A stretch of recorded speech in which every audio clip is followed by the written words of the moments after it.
Hey guys, welcome to Bastion Time. I am your host Bastion. This is Nintendo News. Let's get to that news. Now first of all, Mr. AONUMA said something that is terrifying, and that's the fact that the whole feature in Breath of the Wild where you're jumping off of the horse and then it like freezes as he's shooting his arrow, loosing his arrow is the correct terminology I think.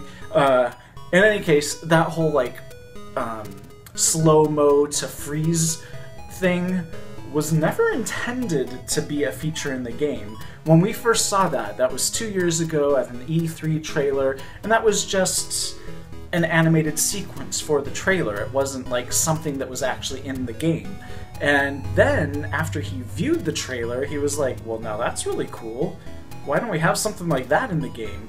And so he took that idea from the trailer and had them develop it and put it in the game, which is why we've got all of these insane delays. At least that's one of the reasons. So that feature wasn't intended to be in the game. In order to implement it in the game, it caused delays. And then he said that he wasn't very good at communicating with his staff about different builds of the game. So apparently they presented him a build that he liked a lot of those things in that build, and he didn't like some of the things, but he only talked about the things he didn't like.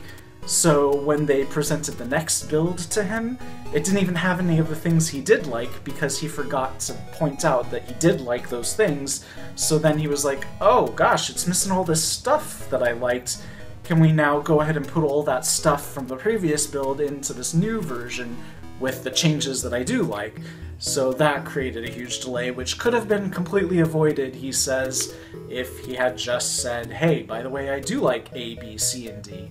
So, whoops. Speaking of Mr. AONUMA, he has talked for many years, if you weren't aware of this, about how he loves doing Zelda, but he would sure like to create a new IP or work on something different within Nintendo, and it sounds like he's finally getting his chance. In fact, based on my knowledge of how Nintendo works, the fact that he's talking about it means that he's already been doing it. So it's something about living your life as a thief, a brand new IP. So my suspicion is he's really stepped far back from Breath of the Wild, that it's basically done at this point, and so he doesn't really need to be that involved with it, and so he's been focusing all of his time on this thief game. That should be interesting. It'll be very interesting to see how Zelda-like it is. I suspect he can't get away from some of the Zelda-like stuff. And then our final story for the day is that a bizarre book called HYRULE Graphics has appeared on Amazon, which apparently is this giant art book of Zelda stuff. So far only listed for Japan, but it probably will come out everywhere else too. It probably won't need much translation or localization, so that hopefully will come over here sometime soon. Anyways, if you want to read more about that, there's a link for you down there. That's it for this episode of Nintendo News. See you guys in a couple of days for more news. Bye, guys.